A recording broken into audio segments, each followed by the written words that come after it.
पर भक्ति छिन्न भिन्न हो गई है, ज्ञान वैराग्य मूर्छित हो गए हैं। हमारे ही जीवन की यह कथा है। वेदांत के अध्ययन से पाप भस्म हो जाते हैं, मन निर्मल हो जाता है। यद्यपि वेद का अर्थ शीघ्र समझ में नहीं आता है, वेद की भाषा बड़ी कठिन है, वो हमारे जैसे जीवों को समझ में नहीं आती है। तथापि वेद के अध्ययन से कभी कभी ज्ञान वैराग्य जागृत होते, पर पुनः वे मूर्छित हो जाते हैं। मानव जीवन में कभी कभी ऐसे प्रसंग आते हैं जब वैराग्य और ज्ञान प्राप्त जागृत हो जाते हैं, जिसको हम स्मशान वैराग्य कहते हैं। वो गरुड़ पुराण में कहा है कि ऐसे लोगों को ऐसे थोड़े से समय के लिए वैराग्य आता है जब मनुष्य स्मशान में जाता है, जिसको स्मशान वैराग्य, कि भाई वहां जाने के बाद ऐसा लगता है कि भाई हमारी भी गति यही है ना, तो अब सब कुछ है, क्या करना। लेकिन जब वो स्मशान के बाहर गेट से निकलता है तब फिर वो फोन शुरू हो जाते हैं, वो सांसारिक क्रियाएं, वो ज्ञान चला जाता है। इस कथा में बैठे तब तक तो हमें लगता है कि भाई बातें तो सभी सही है, सही में अब से जीवन ऐसे ही जीना चाहिए। लेकिन जब ये दरवाजे के बाहर जैसे ही निकले, जैसे ही कथा पूरी हुई, तब वापस अपने में लग जाते हैं। ये क्षण भर का वैराग्य है। तो वैराग्य जागृत होता है, लेकिन फिर वो मूर्छित हो जाता है, तो उसे स्मशान वैराग्य कहते हैं। जीवन में जब कभी कभी वैराग्य जागृत होते तब वे पुनः मूर्छा में पड़ जाते हैं। मनुष्य जब दुखी हो जाता है तब उसे थोड़ा वैराग्य प्राप्त होता है।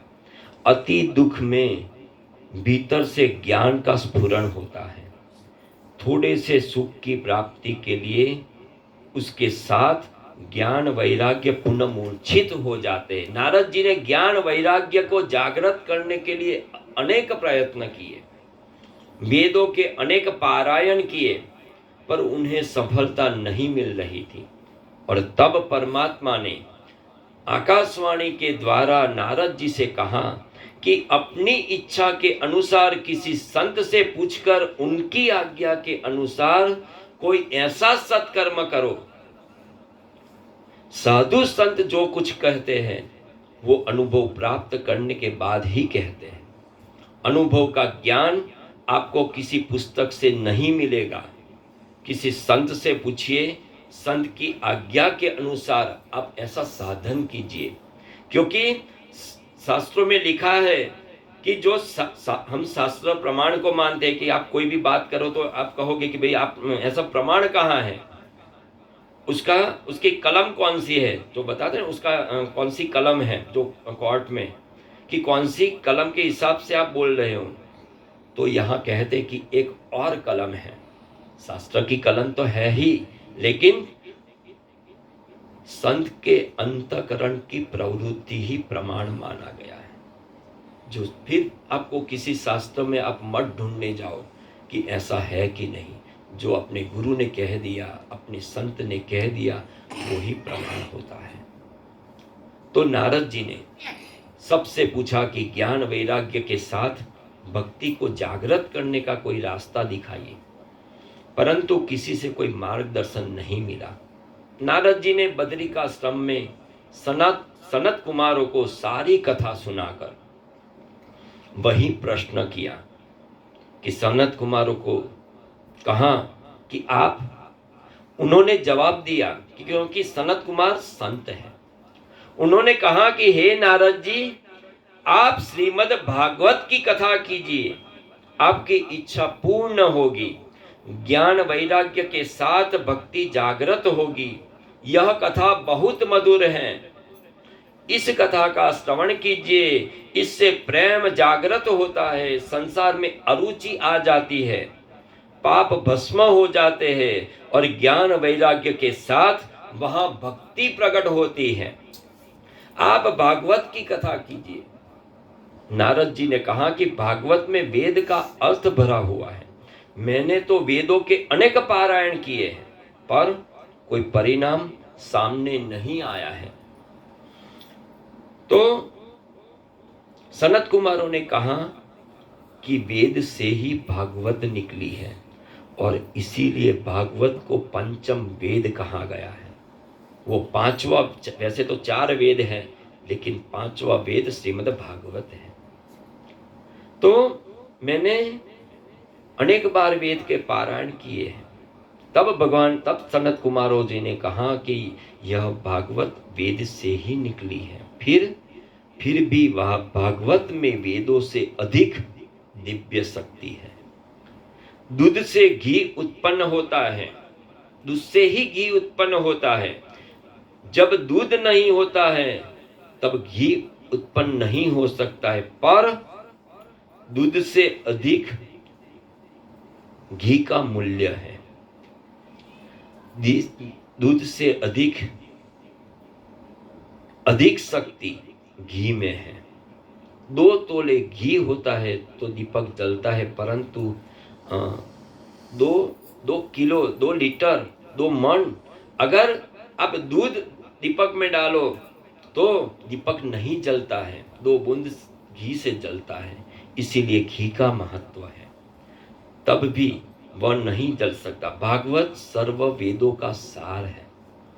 भागवत सर्व वेदों का सार भी है, उपनिषदों का सार है, गीता का सार है, पूरे शास्त्रों का सार है।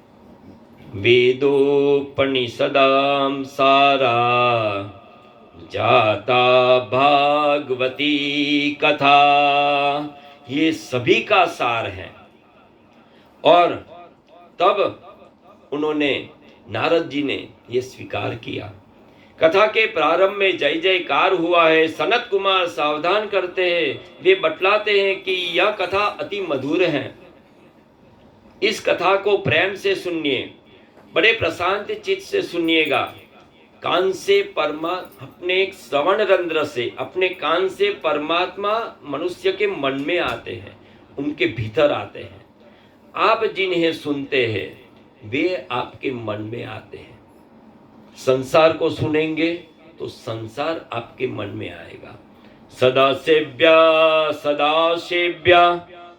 श्रीमद्भागवती कथा, यस्या श्रवण मात्रेण हरिश्चित्तम समाश्रयेत्। भक्ति में आंख और कान दोनों की प्रमुखता है, दोनों का महत्व है। आंख और कान जब बिगड़ जाते हैं तब भक्ति में बहुत विघ्न आता है। हमारी आंख सही तरह से देखती नहीं है और कान सही नहीं जब सुनते हैं तो हम भक्ति को प्राप्त नहीं कर सकते हैं, उसमें विघ्न आते हैं। मन पर खराब वस्तुओं का असर होता है।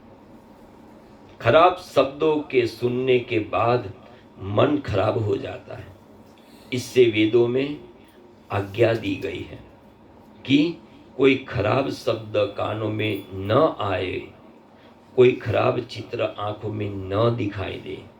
और इसीलिए वेद में कहा है कि जब हम शांति पाठ करते उसमें वो पहले कहा गया है कि भद्रम कर्णे शृणुयाम देवा, भद्रम पश्येमक्षभिर्यजत्राः, स्थिरैरङ्गैस्तुष्टुवंशस्तनु बिर्व्यसेम देव इदं जदायुः। ऐसा कहा कि भद्रम करने, भद्र मतलब कल्याण। अब भद्र सुनो, कल्याणमय सुनो, ऐसा अकल्याण करने वाली कोई भी वाणी मत सुनो। इसीलिए श्रीमद् भागवत में आगे के स्कंदों में आया है कि वाणी गुणानुकथने श्रवणौ कथायाम। भगवान ने कहा कि हमें भगवान ने जो जो अंग दिए हैं, हमारी वाणी, हमारी जीभ किस लिए दी, हमारे कान भगवान ने किस लिए दिए हैं, हमारी आंख क्या देखने के लिए दी है, हमारे नाक, हमारी आंखें, हमारी जीभ, हमारा एक एक अंग भगवान ने किस लिए दिया है। वाणी गुणानुकथन है। भगवान कहते हैं कि आपकी वाणी भगवान ने इसलिए नहीं दी कि आप किसी की निंदा करो, कि कोई अपशब्द बोलो। भगवान ने कहा है कि आप अपनी वाणी को पवित्र रखिए। और पवित्र तो केवल भगवान किसी के भी, चलो वाणी गुणानुकथन है, केवल गुणानुवाद गाने के लिए ही वाणी है, किसी किसी का दुर्गुण गाने के लिए इस भगवान ने वाणी नहीं दी है। तो इसीलिए वाणी का उपयोग अच्छा बोलने के लिए, कान का उपयोग अच्छा सुनने के लिए, किसी की निंदा सुनने के लिए हमें भगवान ने कान नहीं दिया है। किसी की गलत बातें सुनने के लिए, चलो कोई गलत हो लेकिन हमें ये नहीं सुनना है, हमें अपने कान को अपवित्र नहीं करना है।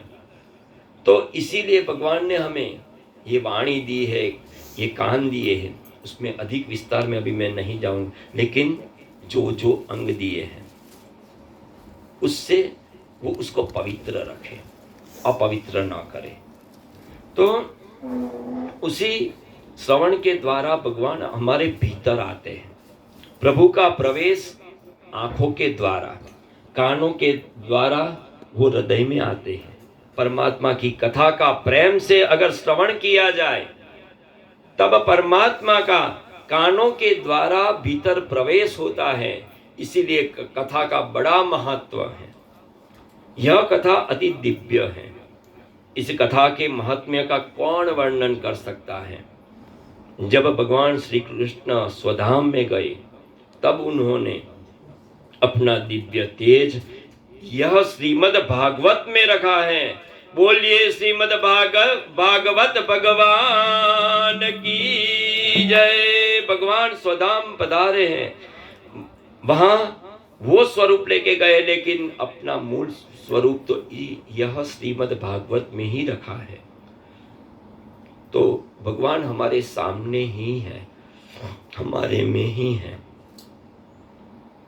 भागवत के रूप में आज भी पृथ्वी पर भगवान नित्य निवास करते हैं। यह कोई सामान्य ग्रंथ नहीं है, इतना समझ लेना। यह स्वयं साक्षात भगवान की एक विभूति है, उसका ही एक घनीभूत स्वरूप है। भगवान सर्व के हृदय में विराजमान है, सब में भगवान है। भगवान भागवत के एक एक श्लोक में है। भागवत भगवान नारायण का दिव्य स्वरूप है। तेनेयं वाङ्मयी मूर्ति प्रत्यक्षा वर्तते हरे, सेवन्ना श्रवणात् पाठा दर्शना पापनाशिनी। भागवत भगवान का ही साक्षात शब्दमय वांगमय स्वरूप है। भागवत के श्रवण से, दर्शन से और पूजन से ही सर्व पापों को नष्ट कर सकते हैं। वो उसका नाश होता है। लेकिन इसका भी थोड़ा अर्थ समझ लीजिए कि श्रवण करना और हमारे जीवन में उसको चरितार्थ करना, उसका दर्शन करना, मतलब जो वो चाहते हैं वो करना। श्रीमद् भागवत में जो कहा गया है वो करे, तभी उसके दर्शन से लाभ प्राप्त होता है। ऐसे ही नहीं होता है केवल अभी सुन लिया और उसको अगर चरितार्थ कर दिया तो ही उसका पूर्णतः फल हम प्राप्त कर सकते हैं। और पूजन का मतलब भी वही है कि उनकी आज्ञा के, श्रीमद् भागवत में जो जो भगवान ने हमें आज्ञा दी है उसके अनुसार अगर हम चले तो सभी पाप नष्ट हो जाते हैं, चाहे कैसा भी पापी हो। भागवत की कथा सुन ले तो उसके जीवन में अवश्य सुधार आ सकता है। और यह कथा सभी पापों को नष्ट भस्म कर देती है, ऐसा उसका महत्व है। सभी पापों को जो नष्ट कर दे वो ही भागवत की कथा है।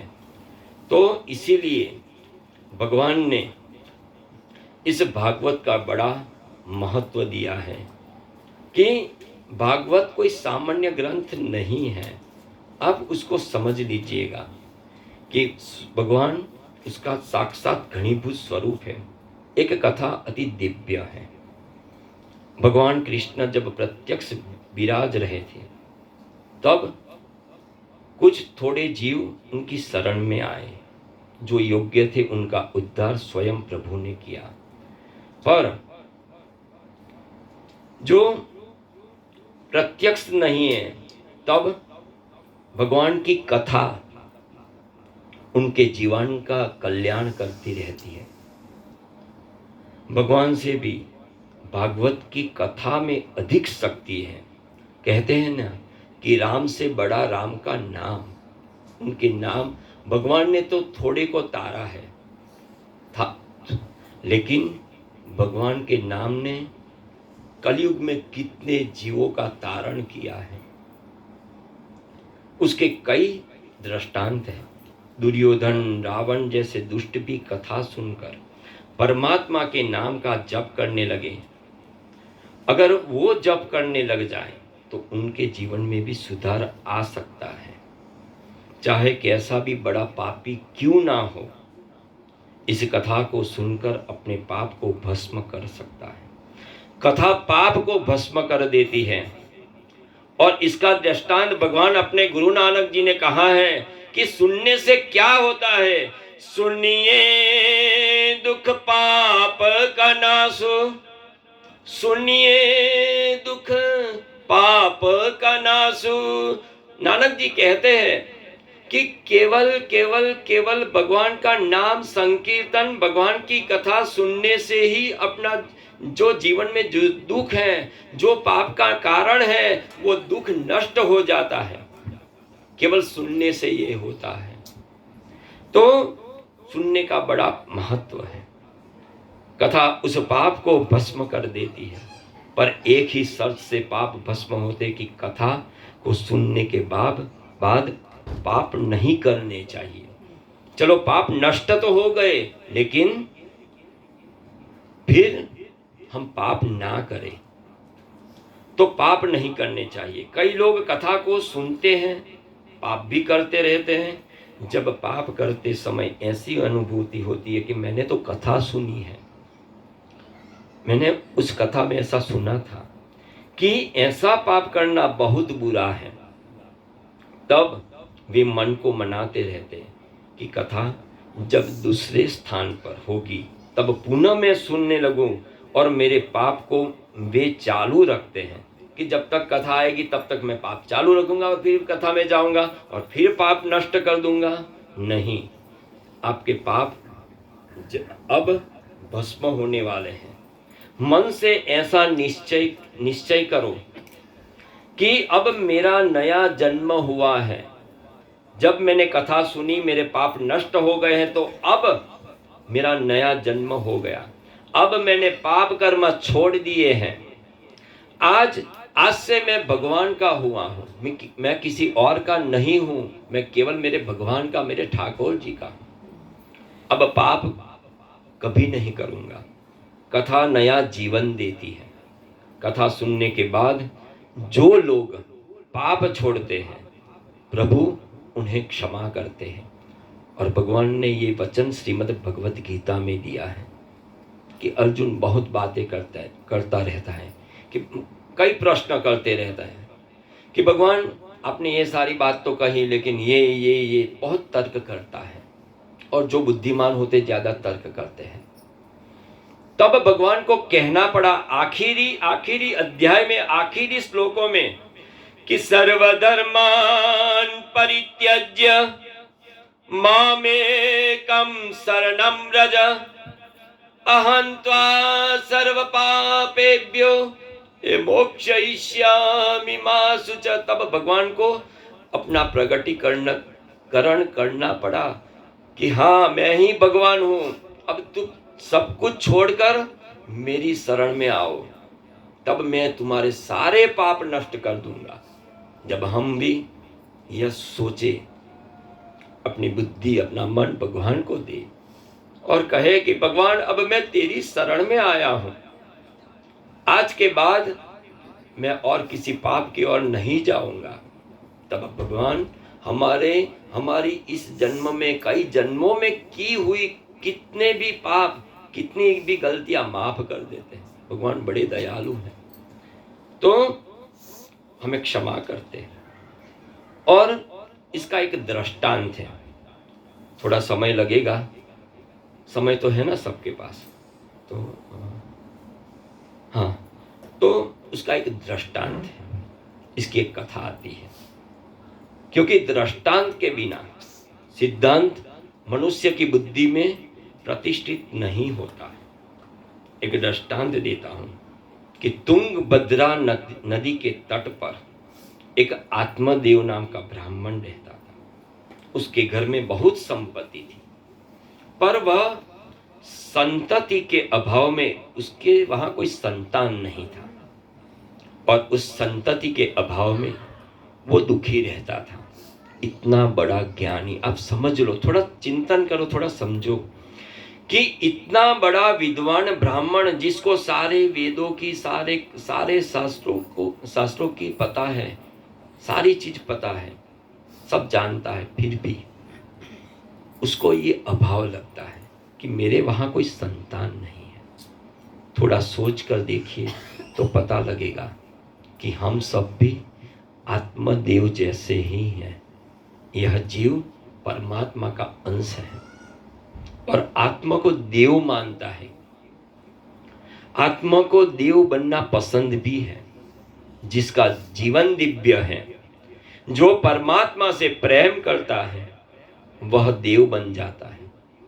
यह जीव तुंगभद्रा नदी के तट पर रहता है। भद्र शब्द का अर्थ है कल्याण, और बहुत ही कल्याण करने वाली जो नदी यह देह है, हमारा देह, हमें भगवान ने जो ये साधन दिया है, ये देह जो दिया है, इससे हमें हमारा कल्याण करना है। तो यह कल्याणमयी नदी जो है, यह देह जो है, मानव शरीर हमारा ये जो देह है, उसमें रहने वाला जीवात्मा स्वयं अपने को और दूसरे को भी देव बना सकता है। ऐसी शक्ति प्रभु ने हमें दी है। देव बनने के लिए ही मानव का जन्म हुआ है। हमारा जन्म देव बनने के लिए हुआ है। आत्मा को देव बनना पसंद है और नर को नारायण की शरण में जाना है।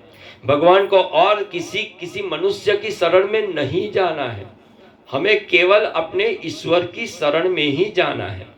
तो इस जीव को शिव बनना पसंद है, और इसीलिए भगवान शंकराचार्य जी कहते हैं कि चिदानंद रूप शिवो हम शिवो हम। भगवान कहते हैं कि मैं सतचिद आनंद स्वरूप, मैं ही शिव हूं, और जीव को शिव बनना अधिक प्रिय है। आत्मदेव की पत्नी का नाम है धुंधुली, और धुंधुली का वर्णन महर्षि व्यास जी ने बहुत किया है। उनका कहना है कि धुंधुली मतलब क्या, हमारी बुद्धि ही धुंधुली है। तो धुंधुली हमारी बुद्धि में निरंतर निवास करती है। मनुष्य की बुद्धि धुंधुली के समान है, कुतर्क करने वाली है। अच्छा तर्क नहीं, कुतर्क करने वाली और द्वैत पैदा करने वाली, वो धुंधुली है। प्राय बुद्धि संसार के विषय में सोचती रहती है। ज्यादातर हमारी बुद्धि क्या करती है, ये करूं वो करूं वो करूं, संसार के बारे में ही निरंतर सोचती रहती है। बुद्धि को अन्य की निंदा बहुत पसंद आती है। बस किसी ना किसी तरह किसी की गलत बातें ही किया करे, यह ज्यादातर बुद्धि को पसंद आता है। वह अपने बारे में नहीं सोच सकती है कि मैं कौन हूं, मेरा असली स्वरूप, मेरा मूल स्थान कौन सा है।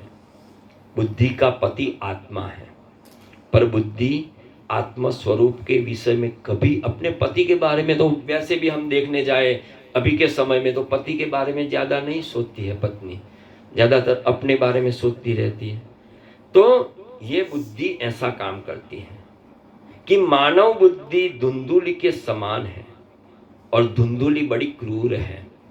जो बुद्धि काम सुख के विषय में सोचती है वह क्रूर बन जाती है। जो संसार के बारे में जो सोचते हैं वो क्रूर बन जाते हैं, कपटी बन जाते हैं, वो बुरा करने से रुकते नहीं हैं।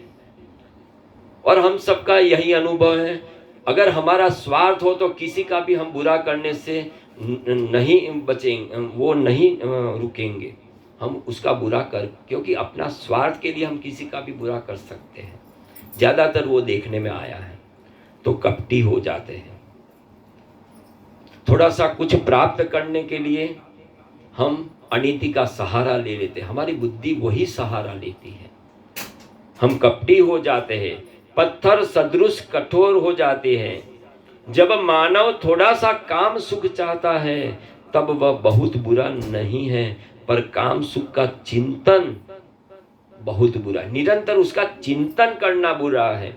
चलो थोड़ा सा काम सुख प्राप्त कर लिया नहीं, लेकिन इसके बारे में निरंतर सोचते रहना, ये मिले, ये मिले, वो मिले, ये हो जाए, बस ये जो सोचते रहते वही बुरा है।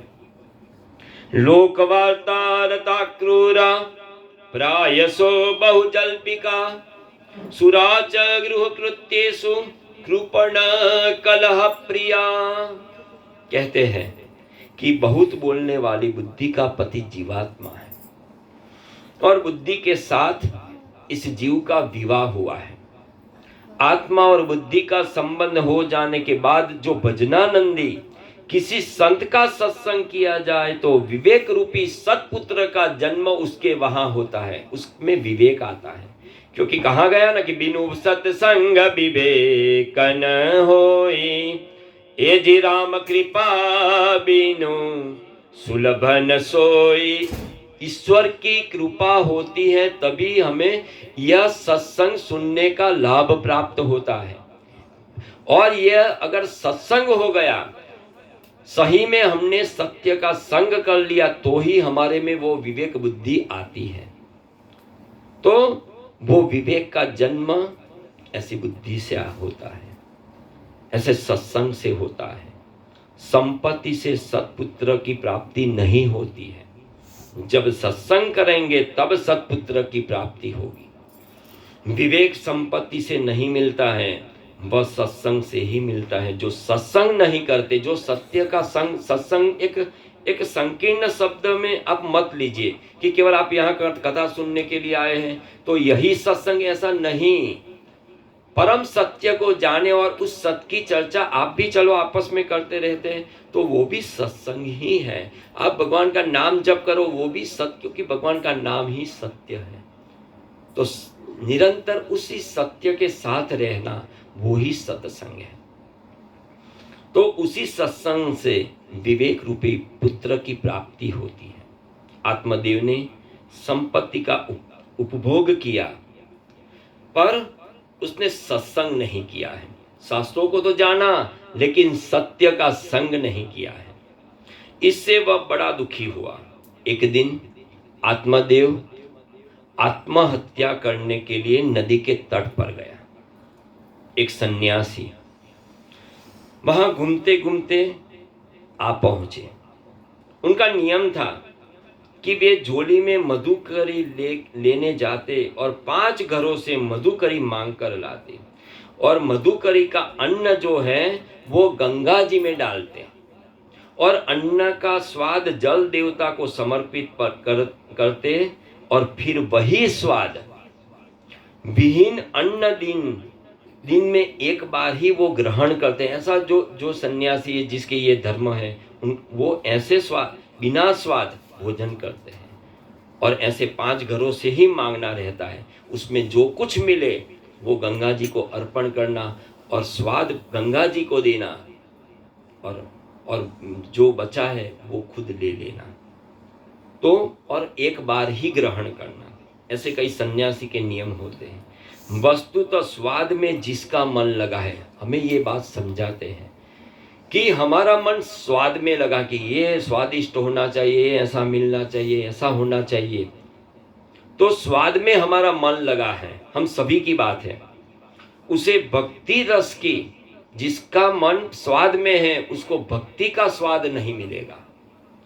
सन्यासी की दृष्टि आत्मदेव पर पड़ी। उन्होंने आत्मदेव से कहा कि दोपहर हो गई है, आप भूखे दिख रहे हैं, कि आप भूखे हैं, मुझे ऐसा लगता है, थोड़ा प्रसाद ग्रहण कीजिए, फिर मैं आपके सुख दुख की सारी बात सुनूंगा, और मुझसे जो होगा अवश्य मैं आपके लिए करूंगा। क्योंकि संत बड़े दयालु होते हैं, परोपकारी होते हैं, वो दूसरों के कल्याण की ही बात सोचते हैं। आप थोड़ा प्रसाद लीजिए। आत्मदेव ने कहा, महाराज घर में अन्न तो बहुत है पर खाने वाला कोई नहीं है, इससे आत्महत्या करने के लिए मैं यहाँ आया हूँ। सन्यासी महाराज आत्मदेव को समझाने लगे कि बेटा, आप आत्महत्या करना चाहते हो पर आत्महत्या बहुत बड़ा पाप है। आप तो ज्ञानी हैं, आपको तो समझ होनी चाहिए। तुम आत्महत्या मत करो। तुम्हारे घर में किसी लड़के का जन्म नहीं हुआ है तो उसमें बुरी बात क्या है? उसमें क्या बुरा है? परमात्मा मनुष्य को जिस स्थिति में रखे उसी में उसको संतोष मानना चाहिए। और गीता में कहा कि संतुष्ट सततम योगी। योगी कौन है? ईश्वर का भक्त कौन है? जो भगवान ने हमारे सामने परिस्थिति जो निर्माण की उसी में ही संतोष रखे, उसमें ही संतुष्टि बनाए रखे। भक्ति इसी प्रकार हो सकती है। जिसको प्राप्त स्थिति में संतोष नहीं है वो कभी भी भक्ति नहीं कर सकता। लड़के की प्राप्ति से सुख प्राप्त नहीं होता है। आपका लड़का अगर लायक है तब घर का विचार मत कीजिए और तब आप अधिक भक्ति कीजिए कि मैं जितनी भक्ति कर रहा हूँ बहुत कम है, ऐसा सोचकर भक्ति कीजिए। अगर लड़का योग्य नहीं है तो भी प्रभु की कृपा ही मानिए। कई लोग ऐसे ही कि लड़का प्राप्त न होने पर मन में ग्लानि का अनुभव करते हैं और मन में जलते रहते हैं। अरे, अपना कल्याण जब आप स्वयं नहीं कर सकते तो कोई लड़का आपका क्या कल्याण करेगा? कई लोग ऐसा ही समझते हैं कि बिना संतान मेरा क्या कल्याण होगा। ज्यादातर जिसको मूल शास्त्रों का पता ही नहीं, भगवान की मूल बात का पता नहीं, वो ऐसा ही समझते रहते हैं कि मेरे घर में अगर संतान नहीं तो मेरा कल्याण कौन करेगा। क्योंकि वो समझते नहीं कि कल्याण खुद ही कर सकते हैं। आपका और कोई भी मनुष्य आपका कल्याण नहीं कर सकता। तो कल्याण तो खुद को ही करना पड़ता है। मैं जितनी भक्ति कर रहा हूं बहुत कम है, तो भक्ति से ही मेरा कल्याण होगा, कोई और मेरा कल्याण नहीं कर सकता। कई लोग ऐसे ही ये मन में जलते रहते। अपना कल्याण हमें स्वयं ही करना पड़ेगा। माता पिता अपने पुत्र के लालन पालन में, उनको पढ़ाने में, उनके विवाह आदि में अपना अधिकांश जीवन पूरा कर देते हैं। चलो भाई, उनको पढ़ाया, बड़ा किया, उनको नौकरी पे लगाया, धंधा करवाया, फिर उसकी शादी की, फिर उनके बच्चे आए, उन्हें इसी में ही पूरा अपना समय, अपना जीवन व्यतीत करते हैं। मनुष्य अपने लिए कुछ नहीं कर पाता, पुत्र भी कुछ नहीं करता है, इतना समझ लो। सन्यासी महात्मा आत्मदेव को यही समझाते हैं कि तुम्हारे वहां कोई लड़का नहीं है तो क्या बुरा है, अपना कल्याण तुम्हें स्वयं करना है। आत्मदेव कहता है कि महाराज, पिंडदान देने वाला कोई तो होना चाहिए ना। संत कहने लगे कि पिंडदान तुम्हें ही देना है, खुद ही खुद का पिंडदान देना चाहिए। आपको पता होगा कि जो सन्यासी होते हैं ना, जो सन्यास का स्वीकार कर लेते हैं तो पहले उसको उसका पिंडदान खुद ही करना पड़ता है, तभी वो धर्म में, उस सन्यास में, सन्यास मतलब सभी का न्यास, सभी से मुक्त होना है। फिर तो उसका किसी से कोई संबंध, सभी के साथ जो संबंध है वो ईश्वर का ही संबंध है और कोई संबंध नहीं। तो सभी सांसारिक बंधनों से मुक्ति ही मतलब खुद का ही पिंडदान करना पड़ता है। कलयुग के पुत्रों को अपने माता पिता के श्राद्ध करने की भी फुर्सत नहीं है और हम सब ये देखते रहते हैं कि आजकल की जो संतानें हैं वो अपने माता पिता का ज़्यादातर जो समझते हैं वो तो है, लेकिन ज़्यादातर उनकी तिथि को, उनके श्राद्ध के समय ये सब नहीं करते हैं। ये भूल जाते हैं कि हम किसके थ्रू आए हैं। एक बात याद रखनी है कि चाहे कुछ भी हो जाए, हम जिनके थ्रू आए हैं उस माता पिता का बिना स्वभाव देखे उनको मत भूलो, उनकी वैल्यू करो। हम सबकी बात है, हम सब उनकी वैल्यू करें, हमारे माता पिता की, क्योंकि इस कलयुग का एक प्रभाव भी है कि कलयुग के पुत्र श्राद्ध करने वाले नहीं हैं। लड़का श्राद्ध करेगा और मेरा उद्धार करेगा, ऐसी आशा रखने का यह युग नहीं है। इसीलिए आप अपना श्राद्ध खुद ही कीजिए, अपना पिंडदान अपने हाथों से ही कीजिए। इस शरीर को पिंड कहते हैं। शरीर पिंड परमात्मा को ही समर्पित करना है, अपने आप को ईश्वर को समर्पित करना ही पिंडदान हो गया, क्योंकि ये शरीर ही पिंड है। वैष्णव तुलसी की कंठी पहनते हैं। वैष्णव ऐसी भावना रखते हैं कि यह शरीर मैंने भगवान कृष्ण को अर्पण कर दिया, क्योंकि हम जिस चीज में तुलसी पत्र डालते हैं वो भगवान को निवेदित किया जाता है, तो हम भी कंठी पहनते हैं, तो ये शरीर भी उसको ही समर्पित करना है। जिस वस्तु तो अब शरीर का उपयोग भगवान के लिए ही होना चाहिए। जब हमने भगवान की यह कंठी धारण कर ली, हमने ये निश्चित कर लिया कि अब हमें भगवान का होना है, तो भगवान के लिए ही कुछ भी करो, तो भगवान के लिए, भोग के लिए नहीं हो सकता। जो निरंतर परोपकार करता है, भक्ति करता है, उसे मुक्ति मिलती है। चावल के आटे के पिंड से कभी भी मुक्ति नहीं मिल सकती, इतना समझ लो। हमारे शास्त्रों में लिखा है कि श्राद्ध से सद्गति मिलती है। चलो, आप फिर ऐसा भी प्रश्न करोगे तो फिर ये सब करने का मतलब क्या है? हाँ, हमारे संतान चलो इतना कर सकते कि अगर ऐसे पिंडदान कर दिया आटे का और थोड़े से भाव से कर लिया, तो अपने माता पिता को केवल सद्गति और मुक्ति में भेद है। उनको सद्गति दिलवा सकते हैं, लेकिन उनको मुक्त नहीं कर सकते। मुक्ति तो हम खुद ही प्राप्त कर सकते हैं। ऐसा होता है कि जीवात्मा वासना में लीन रहकर जीव छोड़ता है। किसी की वासना अन्न में तो किसी की धन में। वासना से मृत्यु बिगड़ती है। हमारे मन में अंतिम समय में अगर किसी में भी मन रहा तो समझना कि हमारी गति वो हो जाएगी। किसी को कोई कुछ पूछने की जरूरत नहीं है। सब लोग ऐसा कहते कि भाई यहाँ ये सब पड़ा था और यहाँ ऐसी निशानी हो गई, तो ऐसी किसी चीजों में मत रहो। उसको ही पता है और भगवान को ही पता है कि उसकी गति क्या होगी। हमें ये सब सोचने की जरूरत भी नहीं है। उसकी अंतिम अवस्था में जो स्मरण होगा, जिसका चिंतन होगा, उसकी गति वही होगी। तो वासना से मृत्यु बिगड़ती है। उसके लिए श्राद्ध आदि कर्म करने से सद्गति मिलती है, परंतु मुक्ति नहीं मिलती। जन्म मरण के त्रास से जीव मुक्त नहीं हो सकता।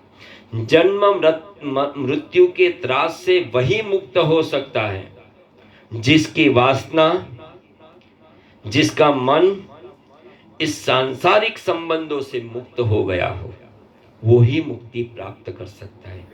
जीव को स्वयं अपनी आत्मा का उद्धार खुद ही करना पड़ता है। जीव स्वयं अपना उद्धार नहीं करेगा तो और कौन करेगा? मनुष्य स्वयं अपना श्राद्ध नहीं करेगा तो पुत्र आदि क्या करेंगे?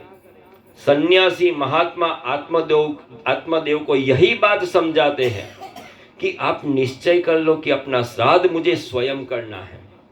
आत्मदेव कहता है कि महाराज, आपका उपदेश मुझे पसंद नहीं आता है, आप कुछ भी कहो, लेकिन क्योंकि मेरा मन तो उसी में है, मुझे तो आप पुत्र दीजिए। मुझे पुत्र होगा तो कोई दिया जलाएगा। महात्मा कहने लगे, अरे कलयुग के पुत्र दिया नहीं जलाते हैं, दिया बुझा देते हैं। तुम्हारे भाग्य में पुत्र का सुख नहीं है, तुम दुखी हो जाओगे।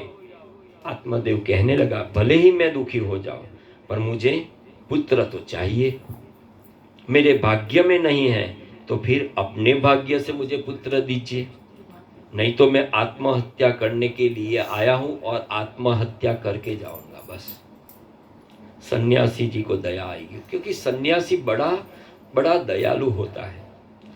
गुरु की ऐसी शक्ति है, एक बात समझ लो कि गुरु अपने भाल के सारे दुर्भाग्य की रेखा मिटा सकता है, अपने सारे दुर्भाग्य को भस्म कर सकता है। ऐसी शक्ति गुरु हमारे जो भाग्य में नहीं है वो भी दे सकता है, उसमें शक्ति है। तो यह सन्यासी ने, उनको दया आई और उन्होंने आत्मदेव जी को एक फल दिया और कहा कि यह फल अपनी पत्नी को खिला देना, तो गर्भ धारण करेगी और आप दोनों पवित्र जीवन व्यतीत करोगे, निरंतर सत्कर्म करोगे, तो उसका असर गर्भ पर भी पड़ेगा। बच्चा पेट में हो तभी, यह हमारे संस्कार है कि जिस गर्भवती के गर्भ में संतान है उसके नियम है कि वो कैसा उसका आचरण होना चाहिए। जो हमारे शास्त्रों में 16 संस्कार की बातें की गई हैं कि ऐसे संस्कार उस गर्भ में ही हम रखें कि वो ऐसा संस्कारित होके इस गर्भ से बाहर निकले। तो उसके लिए उस पति पत्नी को बहुत अच्छा आचरण करना होगा। गर्भ पेट में आ जाए तब से सावधान रहना चाहिए कि सगर्भावस्था के कार्य का असर बच्चे पर होता है। पति पत्नी पवित्र जीवन व्यतीत करे, सत्संग करे, तो पुत्र ज्ञानी होता है, लायक होता है। पुत्र लायक होगा तो सुख मिलेगा, पर पुत्र लायक नहीं होता तो बहुत त्रास देगा। आत्मदेव फल लेकर घर पहुंचता है, पत्नी को फल खिलाया नहीं, उनको फल खिलाया नहीं बल्कि क्या किया कि हाथ में दे दिया। पत्नी ने कहा कि अभी मुझे फुर्सत नहीं है, आप चिंता मत करो, मैं बाद में खा लूंगी। सत्संग में विवेक रूपी जब फल मिलता है तो उसको ले जाकर पत्नी धुंधुली को खिलाइए, केवल उसके हाथ में मत रखिए। आज कथा में क्या सुना, परमात्मा के दर्शन होते हैं तो जीवन सफल होता है। कथा में सुना कि मंदिर में भगवान के दर्शन करने का साधारण दर्शन है। मंदिर में जब हम दर्शन करने जाए तो वो एक साधारण दर्शन है, लेकिन प्रत्येक मनुष्य के शरीर में हम भगवान का दर्शन करें तो वो दर्शन अलग है, वो असाधारण दर्शन है। हम सिया राममय सब जग जानी, सभी में अगर हमारी दृष्टि वो हो गई कि हम सब में भगवान का दर्शन करने लगे तो हमारे व्यवहार ही बदल जाएगा। तो उस दर्शन को भगवान ने असाधारण दर्शन कहा है। आत्मदेव ने धुंधुली को फल खिलाया नहीं, उनके हाथ में दिया, और धुंधुली ने फल खाया नहीं। उसने सोचा कि अभी इस फल को खाने से गर्भ रहेगा और इससे घर का काम नहीं हो पाएगा, और इसलिए उसने उस फल को एक गाय को खिला दिया। सगर्भा स्त्री को दुख होता है, उसने ऐसा सोचा है वो उस पत्नी ने कि जो सगर्भा जो गर्भवती स्त्री होती है उसको बड़ा दुख होता है, बड़ा कष्ट होता है। पुत्र से भी क्या सुख मिलना है, लौकिक सुख दुख वो तो देता है, बीच में थोड़े से सुख का आभास होता है। वैराग्य को जागृत करने के लिए लौकिक सुख में कितने दुख हैं, इसका वर्णन इस अध्याय में वर्णित है। संतान के लालन पालन में माँ को बहुत सहन करना पड़ता है। मुझे गर्भवती नहीं होना है। पत्नी ने ऐसा सोच लिया, मैं बांझ अच्छी हूँ, पर घर आने पर अगर वे पूछेंगे, पति पूछेंगे कि आपने फल खा लिया, तो मैं क्या कहूँगी। तब उसने धुंधुली की जो छोटी बहन मिलने आई थी, उसी ने बहन से कहा कि तुम्हारे जीजाजी यह फल लाए हैं और कहते हैं कि इस फल को आप खा जाओ तो संतान होगी, लेकिन मैं यह फल खाना नहीं चाहती, तब उसकी बहन ने सलाह की कि यह फल तुम गाय को खिला दो, जो कुछ होगा तो गाय को होगा, तुम्हें कुछ भी नहीं होगा और तुम्हें कोई तकलीफ नहीं होगी। मेरे पेट में गर्भ है, कुछ महीनों के बाद मैं तुम्हें अपना बच्चा दे दूंगी। तुम आज से ही वो नाटक शुरू कर दो कि आप गर्भवती हो और तुमने कल फल खाया और तुम्हें गर्भ रह गया है। आत्मादेव तो बड़े भोले हैं, उन्हें कहाँ समझ है कि बुद्धि की छोटी बहन है मन। ये जो हमारी बुद्धि है उसकी छोटी बहन हमारा मन है, और मन बुद्धि को झूठ मूठ समझा देती है, ऐसा समझा देती है। मन अनेक बार उसको ठगता है। बुद्धि मन की सलाह लेकर दुखी होती है। मन पर विश्वास रखने वालों को मन गड्ढे में गिराता है और उसको ठगता भी है। धुंधुली ने फल नहीं खाया, गाय को खिला दिया। धुंधुली ने कपट किया, नाटक किया कि उसके पेट में गर्भ है। एक रात्रि में वह बहन उसका पुत्र लेकर आई। सुबह यह कह दिया कि बस मेरे यहाँ संतान आई हैं। आत्मादेव स्नान करके जब पुत्र दर्शन करने गए, बालक को देखकर उसको बड़ी प्रशंसा हुई, बड़ी प्रसन्नता हुई, लेकिन साथ में संशय भी हुआ कि यह बालक कल का जन्मा नहीं लगता है, यह तो 2-3 महीनों का लगता है। कि धुंधुली की आत्मादेव को समझाने लगी कि आप शंका मत करो, कोई संशय मत करो, यह तो संत के प्रसाद का फल है, तो फिर कुछ अलग ही होगा। इसी से जन्म के साथ ही इतना बड़ा हो गया है, मुझे जरा भी कष्ट नहीं हुआ, क्योंकि ये तो संत के प्रसाद ही है। विश्वास रखिए कि मेरा नाम धुंधुली है। मेरी इच्छा के अनुसार इस पुत्र का नाम होगा धुंधुकारी। संत की प्रसादी गाय माता के पेट में गई। गाय ने बालक को जन्म दिया, जिसका देह मानव सदृश है, कान गाय के समान है। आत्मदेव को आश्चर्य हुआ, सोचने लगा कि मेरे भाग्य का उदय हुआ है। गाय माता ने मानव के समान बालक को जन्म दिया और इसीलिए उस बालक का नाम हुआ गोकर्ण पंडितो ज्ञानी धुंधुकारी महाखल स्नान शोच क्रियाहीनो दुर्भक्षी क्रोध वर्जित दुष्परिग्रह कर्ता च स्वहस्तेन भोजनम गोकर्ण महापंडित ज्ञानी।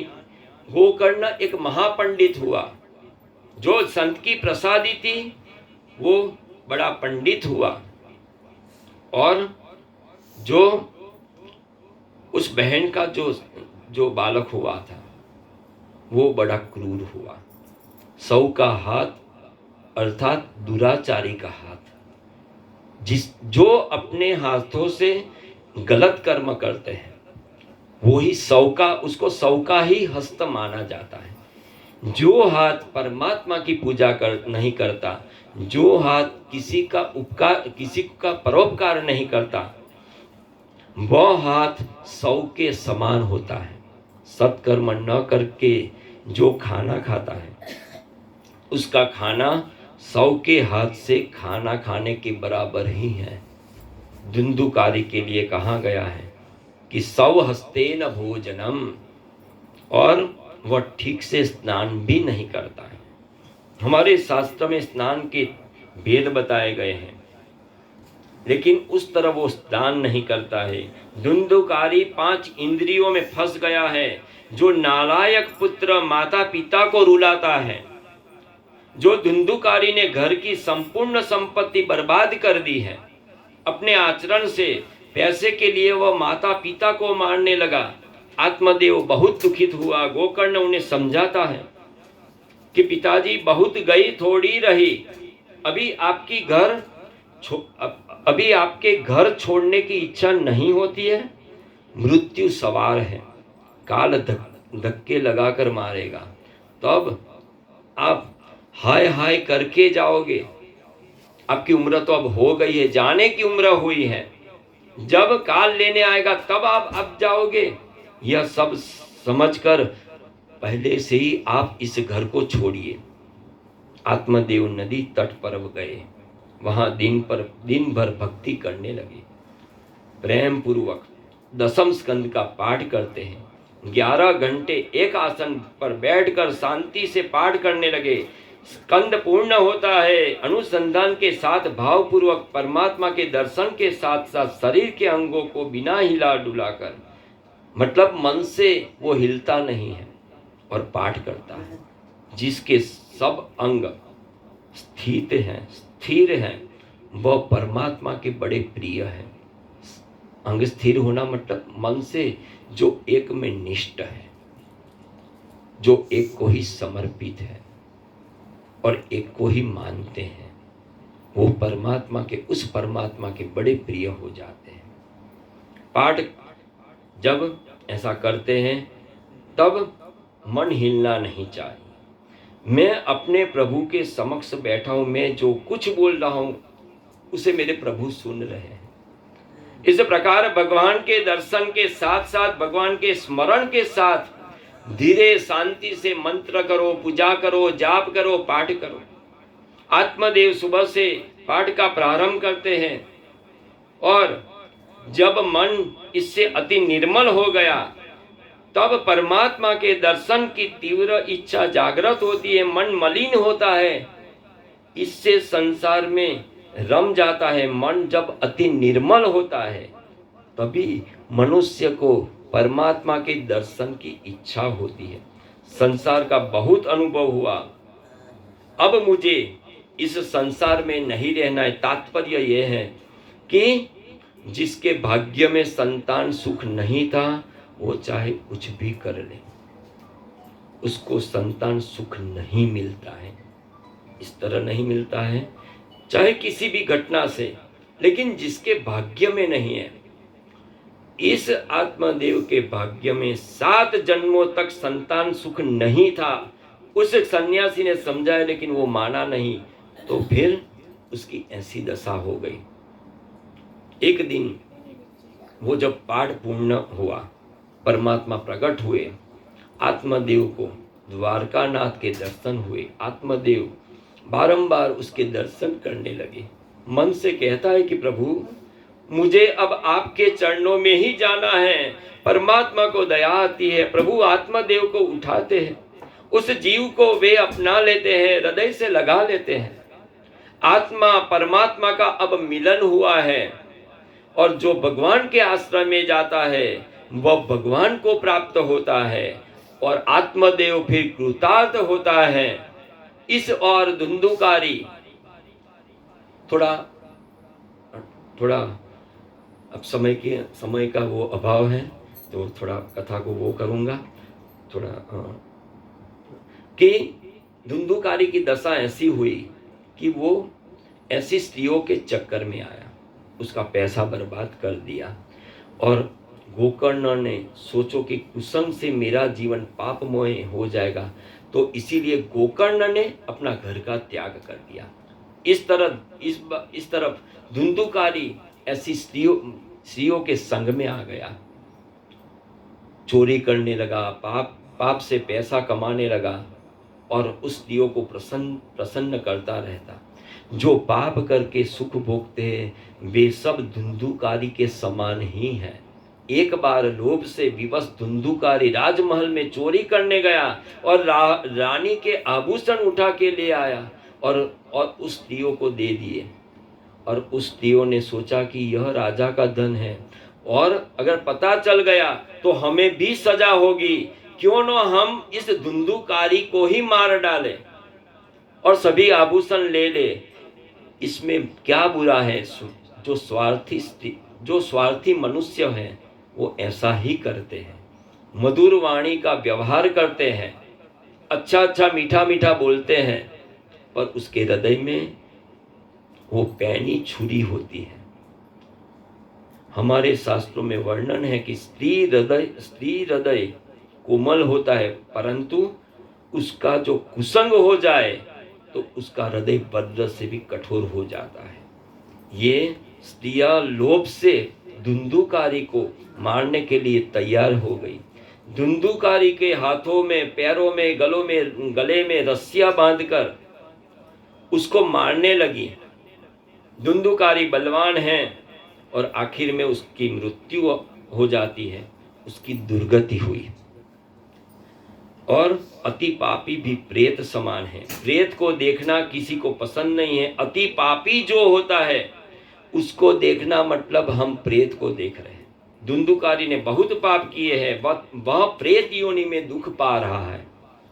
उसकी मृत्यु के बाद वो प्रेत बन गया, उसकी मुक्ति नहीं हुई, गति नहीं हुई। और प्रेत योनि में बहुत दुख है। अनेक वर्षों तक वो धुंधुकारी प्रेत बना रहा, बहुत दुख भोगता है। इस और गोकर्ण जी ने अपनी यात्रा करते करते गया जी पहुंचे। गया जी में भगवान नारायण के चरणों में पिंडदान करते हैं, तो वहां पिंडदान होता है। गया जी में परमात्मा के चरणों में पितरुओं का नाम लेकर अगर पिंडदान करने पर पितरुओं को सद्गति प्राप्त होती है। ऐसा मत समझना कि वहां जाके मुक्ति मिलती है, केवल सद्गति मिलती है। गोकर्ण जी वहां पहुंचे, उन्होंने सुना कि मेरे भाई की मृत्यु हुई है, और गोकर्ण जी ने धुंधुकारी का वहां श्राद्ध किया। फिर गोकर्ण जी ने यात्रा करके जन्मभूमि में जब अपने घर में वापस आए, जब रात्रि में आंगन में वो सोए थे, तब वह प्रेत स्वरूप में धुंधुकारी वहां आता है, रोने लगा। गोकर्ण जी ने पूछा कि तुम कौन हो? तब प्रेत ने कहा कि मैं आपका भाई हूं, मैं धुंधुकारी हूं, मैंने बहुत पाप किए और इससे मेरी ऐसी दशा हुई है, मुझे बंधन से छुड़ाइए। गोकर्ण जी ने कहा कि तुम्हारे लिए मैंने गया जी में तो श्राद्ध किया है, फिर भी तुम प्रेत योनि से क्यों मुक्त नहीं हो पाए? तब धुंधुकारी ने कहा कि मैं तो बड़ा पापी हूं, एक बार नहीं आप अनेक बार गया श्राद्ध करो तो भी मेरा उद्धार नहीं होगा, आप कोई अन्य उपाय कीजिए। गोकर्ण जी को आश्चर्य हुआ। उन्होंने सूर्य नारायण से पूछा, और सूर्य नारायण ब्राह्मणों के गुरु हैं।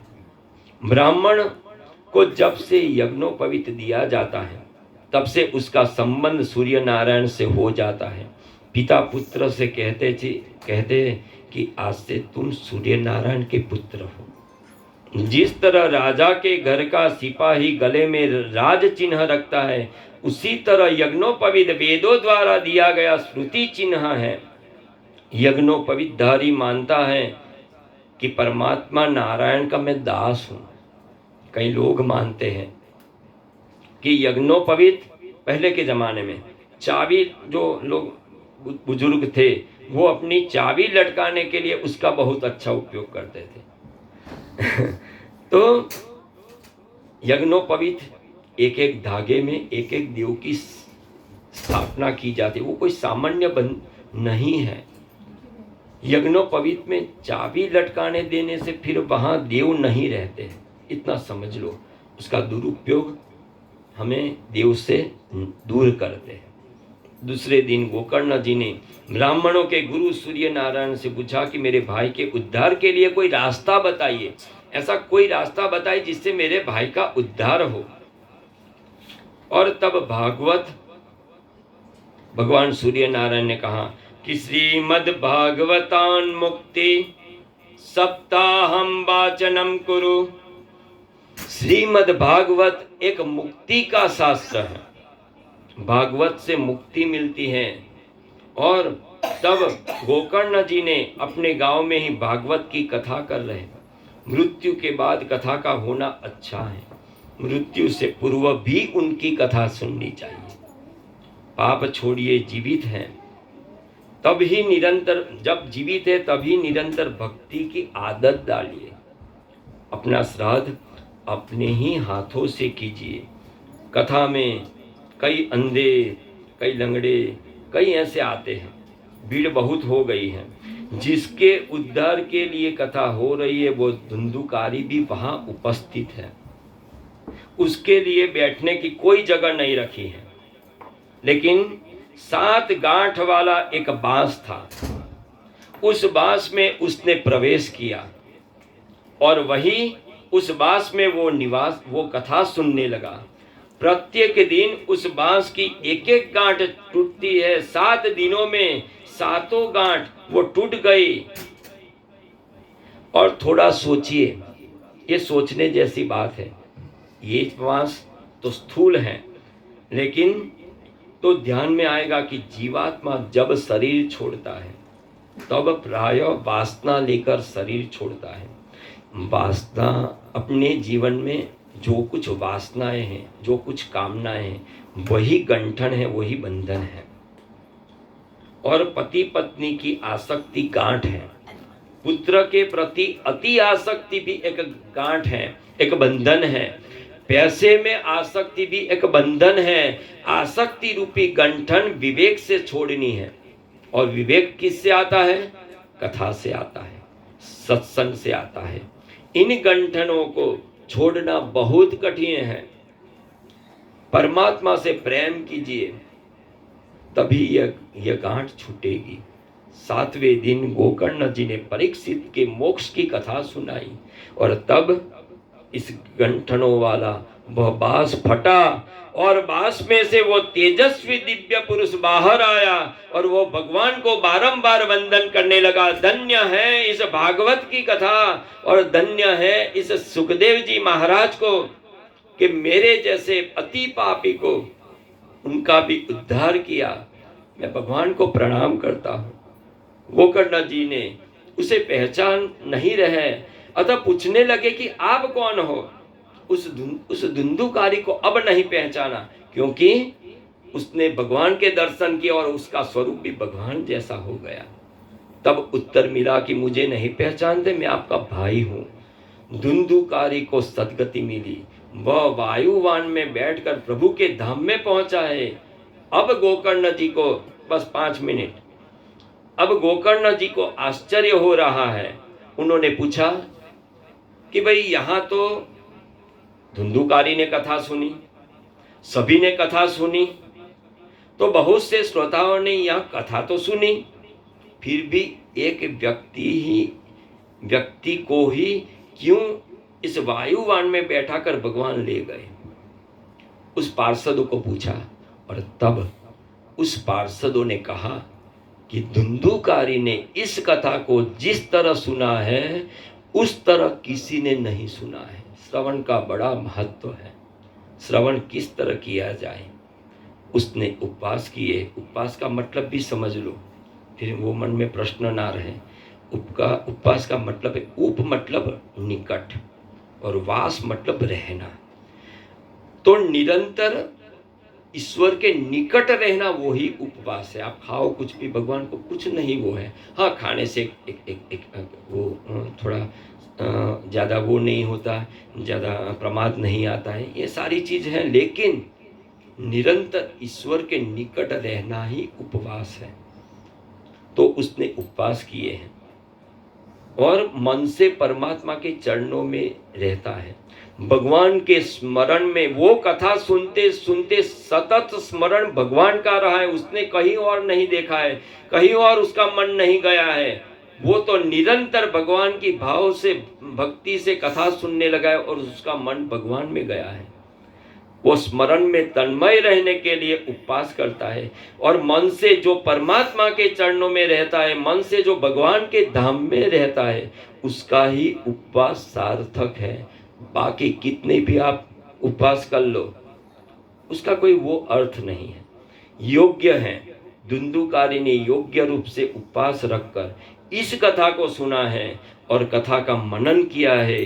धुंधुकारी के समान किसी ने इस कथा को नहीं सुना और न किसी ने इस कथा का मनन भी किया। श्रवण के बाद मनन, चिंतन, निधिध्यासन, उसको अपने जीवन में चरितार्थ करना है। जो सुना है उसको चरितार्थ करना है और जब जीवन में आ जाता है तो वह व्यक्ति मुक्त हो जाता है। तो फिर तो सभी ने सुना और फिर सबको भगवान के पार्षद उस वायुवान में बिठाकर भगवान के धाम में ले जाते हैं। आज के दिन की कथा इस महात्म्य के साथ हम उसको विराम देते हैं। ये वैसे मूलतः सत्संग, आपको थोड़ा क्लियर कर लूँ कि वैसे तो, लेकिन आनंद तो आता ही है। कथा का थोड़ा थोड़ा मैं वो लूँगा, थोड़े थोड़े चरित्र का, लेकिन भगवान जितनी जैसी प्रेरणा करेंगे वैसे उनका सत्संग करते जाएंगे। आज की कथा को मैं यहाँ विराम देता हूँ। कल फिर हम 5 बजे मिलेंगे।